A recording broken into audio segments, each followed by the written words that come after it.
تو آپ نے یہ جو پارٹی شروع کی ہے اس کا منشور کیا ہے؟ آج ہے 2024، جب 2047 میں اپنے پاکستان 100 سال مکمل کرے گا تو آپ کی پارٹی سے پاکستان کو کیا فائدہ ہوگا؟ اور ہم حقوق اللہ اور حقوق العباد پورا کرنے والے بن جائیں، تو جب یہ جسٹس والا جو ہمارا پہلا مقصد ہے، جب ہم یہ پورا کرنے کی کوشش کریں گے تو انشاءاللہ ہم ویل آرگنائزڈ، ویل ڈسپلن ہوں گے۔ اس کے بعد اس کے ساتھ ساتھ ہمیں یہ چاہیے کہ وہ کون سے عناصر ہیں، وہ کون سی قوتیں ہیں جو ہمارے اتحاد سے ڈرتی ہیں، ہمیں متحد دیکھنا نہیں چاہتی ہیں، وہ چاہتی ہیں یہ متحد ہو گئے تو یہ ترقی کر جائیں گے اور ان کو کیوں نہ منتشر رکھا جائے، تو ان کو بھی ہم نے ڈیفینس کرنا ہے اور اس میں کوئی ہم نے تفریق نہیں رکھنی۔ اگر کوئی مذہبی اختلافات ہیں تو وہ اپنی اپنی جگہ پہ آپ رکھیں، اور اگر آپ کے کوئی سیاسی اختلافات ہیں تو وہ بھی اپنی اپنی جگہ پہ رکھیں، لیکن ملک و ملت کے لیے سب مل کے اس پلیٹ فارم پہ آ کے ہم اکٹھے ہو کے آگے چلیں۔ لیکن آپ کو لگتا ہے کہ جو لوگ ہمیں نقصان پہنچانا چاہتے ہیں وہ کیا صرف باہر میں ہی ہیں، یعنی بیرونی طاقتیں؟ وہ تو اندرونی بھی ہو سکتے ہیں، اور ساتھ جو ہے پیسے کی گیم چل رہی ہے، ویلفیئر بھی پیسوں کے لیے چل رہا ہے، سیاست بھی پیسوں کے لیے چل رہی ہے، تو آپ کے ساتھ جو ممبرز ہیں آپ کے، وہ لائل رہ کے کام کریں گے یا نہیں؟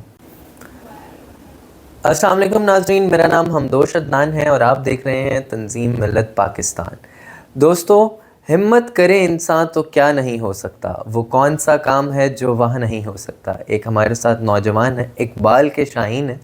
انہوں نے ایک ایسا کام شروع کیا ہے جو صرف ہم تصور کر سکتے ہیں، اور اگر ہم اس کو جو ہے عملی صورت میں لے کے آئیں تو ڈرتے ہیں یہ ہو جائے گا وہ ہو جائے گا۔ تو اسی کے ساتھ ہی ہمارے ساتھ آج ایک پرسنالٹی موجود ہے، ان کا نام ہے حامد اقبال، جو کہ انجینئر بھی ہیں، ساتھ اپنی کنسٹرکشن کمپنی بھی رن کرتے ہیں۔ انہوں نے ایک انیشیٹو لیا ہے تنظیم ملت پاکستان کا، جو ایک ہے پولیٹیکل پارٹی۔ یہ پارٹی کیا ہے، اس کا منشور کیا ہے، یہ کیسے کام کر رہی ہے، اور آگے ان کے کیا مشنز ہیں، تو یہ ہم جاننے کی کوشش کرتے ہیں۔ السلام علیکم سر، کیسے ہیں؟ وعلیکم السلام، الحمدللہ، آپ کیسے ہیں؟ اللہ کا شکر ہے، سب ٹھیک ٹھاک ہے۔ آپ سے ملاقات ہو گئی ہے تو اچھے ہی ہیں۔ تو آپ نے یہ جو پارٹی شروع کی ہے اس کا منشور کیا ہے؟ حمدوش بھائی، سب سے پہلے تو میں یہ کلیئر کر دوں کہ یہ پولیٹیکل پارٹی نہیں ہے۔ ہماری تنظیم ملت پاکستان، چونکہ ہم چاہتے ہیں کہ ہم اس پلیٹ فارم پہ تمام امت مسلمہ کو اور بالخصوص تمام پاکستان کے شہریوں کو، تمام پاکستانیوں کو اکٹھا کریں، ملائیں، متحد کریں، تو ہم نے متحد کرنے کے لیے ایک پلیٹ فارم ترتیب دیا ہے، جس کی سوچ اللہ تعالیٰ نے ہمیں جو ہے ہمارے ذہنوں میں ڈالی۔ تو یہ ایک غیر سیاسی اور غیر مذہبی ملت کی فلاح کے لیے اور اصلاح کے لیے ایک تنظیم بنائی ہے، جو صرف انسانیت کے لیے کام کرے گی، جو صرف سب سے پہلے پاکستانیت، اس کے بعد انشاءاللہ امت مسلمہ کے اتحاد کے لیے جسٹس، ڈیفینس اور ریسرچ کے جو مقاصد ہیں اس پہ عمل درآمد کرتے ہوئے متحد کرنے کی کوشش کرے گی۔ ٹھیک، جو یہ آپ کا پلان ہے یہ تو ہے بہت اچھا، اور میں نے دیکھا ہے یوزلی لوگ کام کر رہے ہیں لیکن اس حساب سے نہیں کر رہے، جو ان کا پلان ہے وہ بہت اچھا ہے۔ تو جب آج ہے 2024، جب 2047 میں اپنے پاکستان 100 سال مکمل کرے گا تو آپ کی پارٹی سے پاکستان کو کیا فائدہ ہوگا؟ بہت اچھا کوسچن ہے۔ ہم نے آج سے 2 سال پہلے اگر یوٹیوب پہ جائیں گے تو مشن 2047 کے نام سے ایک ویڈیو بنی ہوئی ہے۔ ہمارا یہ ایم ہے، ہمارا یہ مقصد ہے کہ 2047 تک جب پاکستان کو مکمل 100 سال ہو جائیں تو جو ہماری نیشن ہے، یہ جو ہمارا ملک ہے، اس کی جو ابھی ہم بکھرے ہوئے ہیں، ہجوم کی صورت میں ہیں، اور رول اینڈ لا نہیں ہے ہمارے ملک میں، کوئی قانون کی بالادستی نہیں ہے، تو ہم یہ چاہتے ہیں کہ جسٹس کے ذریعے ہم ویل آرگنائزڈ قوم جو ہیں ان میں آ جائیں، اور ہم حقوق اللہ اور حقوق العباد پورا کرنے والے بن جائیں۔ تو جب یہ جسٹس والا جو ہمارا پہلا مقصد ہے، جب ہم یہ پورا کرنے کی کوشش کریں گے تو انشاءاللہ ہم ویل آرگنائزڈ، ویل ڈسپلن ہوں گے۔ اس کے بعد اس کے ساتھ ساتھ ہمیں یہ چاہیے کہ وہ کون سے عناصر ہیں، وہ کون سی قوتیں ہیں جو ہمارے اتحاد سے ڈرتی ہیں، ہمیں متحد دیکھنا نہیں چاہتی ہیں، وہ چاہتی ہیں یہ متحد ہو گئے تو یہ ترقی کر جائیں گے اور ان کو کیوں نہ منتشر رکھا جائے، تو ان کو بھی ہم نے ڈیفینس کرنا ہے۔ وہ ہمارا دوسرا جو پہلو ہے ڈیفینس والا، ان سے بھی ہم نے اپنے آپ کو بچانا ہے۔ ان کی جو سازشیں ہیں، وہ جو سازشی عناصر ہیں یا ہمارے اندر جو چھپے ان کے سہولت کار ہیں، ہم نے ان سے بھی بچنا ہے۔ یعنی کہ ہم نے اصلاح کے لیے کوشش کرنی ہے اپنے جسٹس والے سسٹم کے ذریعے جو ہمارے دین نے ہمیں بتایا ہے، اور اس میں کوئی ہم نے تفریق نہیں رکھنی۔ اگر کوئی مذہبی اختلافات ہیں تو وہ اپنی اپنی جگہ پہ آپ رکھیں، اور اگر آپ کے کوئی سیاسی اختلافات ہیں تو وہ بھی اپنی اپنی جگہ پہ رکھیں، لیکن ملک و ملت کے لیے سب مل کے اس پلیٹ فارم پہ آ کے ہم اکٹھے ہو کے آگے چلیں،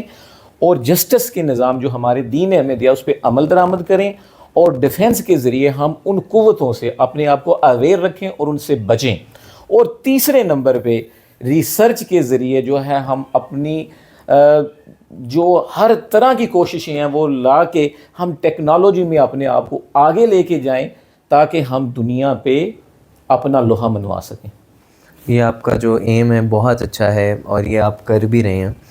لیکن آپ کو لگتا ہے کہ جو لوگ ہمیں نقصان پہنچانا چاہتے ہیں وہ کیا صرف باہر میں ہی ہیں، یعنی بیرونی طاقتیں؟ وہ تو اندرونی بھی ہو سکتے ہیں، تو آپ کے مائنڈ میں کیا آتا ہے کون کون سی اندرونی طاقتیں ہیں جیسے آپ ابھی کہہ رہے تھے؟ دیکھیں، یہ تو سب کو پتہ ہے کہ باہر سے بھی ہمیں نقصان پہنچایا جا رہا ہے، اور جو اندر کی قوتیں ہیں تو وہ صرف وہ قوتیں ہیں جو لابیز ہیں، جنہوں نے اس ملک کو کھایا ہے، جنہوں نے اس ملک کو جو ہے وہ تقسیم در تقسیم کی پالیسی اس لیے اپنائی ہے کہ ہم اس سے اپنا ذاتی مفادات اٹھا سکیں۔ اگر ایسی کوئی قوتیں جو موجود ہیں اور ہمارے علم میں آئیں گی، چونکہ وہ ہمارے پاکستانی بھائی ہوں گے تو ہم ان کی اصلاح کی کوشش کریں گے،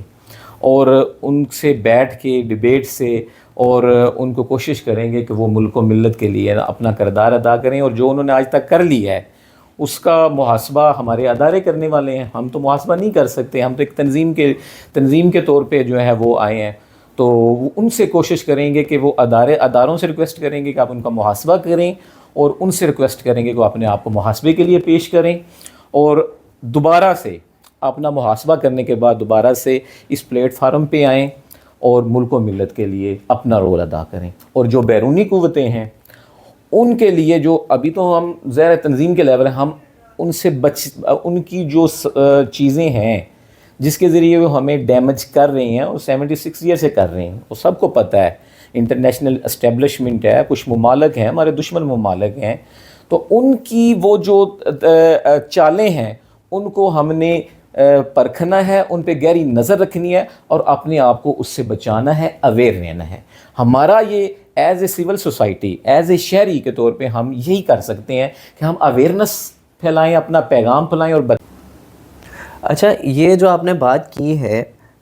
یہ بات اپنی جگہ بالکل صحیح ہے، لیکن آپ نے دیکھا ہے بالکل ٹاکسک ماحول ہے۔ اگر ہم سوشل میڈیا کی بات کریں تو بالکل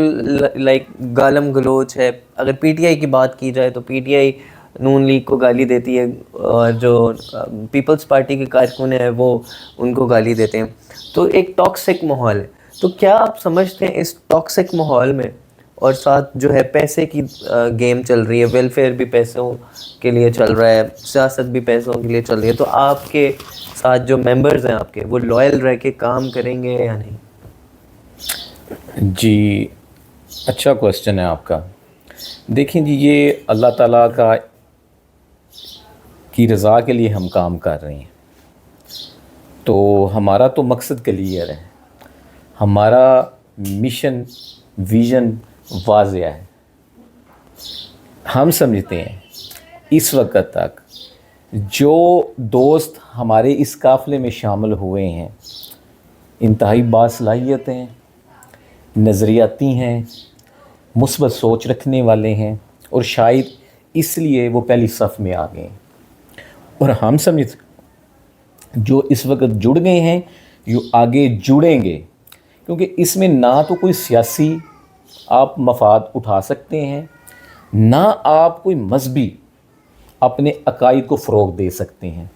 تو ظاہر ہے کہ جو بھی جڑے گا وہ ملک و ملت کی فلاح کی درد رکھتے ہوئے اس قافلے میں شامل ہوگا. تو میں نہیں سمجھتا کہ وہ کبھی بھی اس سے جو ہے وہ علیحدہ ہونے کی کوشش کریں گے یا وہ کوئی پیسے کی دوڑ کے پیچھے جائیں گے. میرا نہیں ذہن. البتہ اگر کل کو کسی کو کوئی اختلاف ہو سکتا ہے تو وہ جمہوری انداز میں اس کو ختم کیا جا سکتا ہے. تو یہ اللہ کا راستہ ہے, اللہ نے اس پہ کسی لوگوں کے دلوں میں ڈالنا ہے اور انہوں نے قافلے کے ساتھ چلنا ہے. آج میں موجود ہوں, ہو سکتا ہے چند دن بعد میں موجود نہ ہوں, تو میرے جو ساتھی ہیں ان میں سے ایسا اللہ تعالیٰ کو ہیرا پیدا کرے, وہ اس مشن کو مجھ سے آگے زیادہ جو ہے وہ جوش و خروش کے ساتھ اور اپنے ویژن کے ساتھ اور اپنی ہمت کے ساتھ لے جا سکتا ہے. ہم نے ایک پلیٹ فارم بنایا ہے, ہم بھی کوشش کریں گے, لیکن میں سمجھتا ہوں کہ اس میں ایسے لوگ ضرور جڑیں گے کہ وہ ہم سے بھی زیادہ جو ہے وہ اس مشن کو, اس مقصد کو وہ آگے منزل تک پہنچانے کے اہل ہوں گے. جیسے آپ نے بات کی ہے, اس بات کو لے کے بھی آپ نے پچھلے ایک سٹارٹ میں بات کی تھی کہ یہ جو ہے سیاسی پارٹی نہیں ہے. یس, لیکن سیاست تو ہمارے نبی صلی اللہ علیہ وسلم نے بھی کی ہے, اور جو آپ کا وین ہے اس وین کے عین مطابق تو آپ کو سیاست میں آنا چاہیے. دیکھیں ابھی تک تو ہمارا مقصد یہ ہے کہ ہم ایسی کوئی ایکٹیویٹی کا حصہ نہ بنیں جس سے قوم تقسیم ہو. اگر ہم اس وقت اپنا کوئی سیاسی نظریہ رکھے تو سیاست میں قدم رکھ لیتے ہیں تو ہم قوم کو جوڑ نہیں سکیں گے, ہم تقسیم کر سکیں گے. بہت زیادہ سیاسی جماعتیں موجود ہیں اپنے نظریے کے ساتھ, اپنے ویژن کے ساتھ جو ہیں وہ چل رہی ہیں. ہمارا ایک ہی نظریہ ہے, ہمارا ایک ہی مقصد ہے کہ ہم ایسا پلیٹ فارم بنائیں جس میں تمام سیاسی نظریہ رکھنے والے لوگ شامل ہو سکیں, اس پہ آ سکیں, اکٹھے بیٹھ سکیں, اور تمام مذہبی عقائد رکھنے والے آ سکیں, بیٹھ سکیں, اور اس میں مل کے جو ہے وہ ہم کام کر سکیں. ضروری نہیں ہے سیاست میں آ کے ہم کام کرتے ہیں, ضروری نہیں ہے کہ ہم حکومت میں آ کے ہی جو ہے فلاح کا کام کر سکتے ہیں. ہم ایک سول سوسائٹی, ایک تنظیم, ایک جماعت کے طور پر اپنی معاشرتی برائیوں کو دیکھتے ہوئے, اپنے جو بے بہاں ہیں ہم اس میں ورک کرتے ہوئے اپنی حکومت کا ساتھ دے سکتے ہیں. ہم اپنے اداروں کی مدد اور معاونت کر سکتے ہیں, ہم ان کے بازو بن سکتے ہیں. تو ہاں البتہ کوئی ایسا وقت آ جاتا ہے کہ عوام کی اکثریت جو ہے وہ ہمارے ساتھ ہوتی ہے کوئی ٹائم گزرنے کے بعد, تو پھر اس وقت دیکھا جائے گا.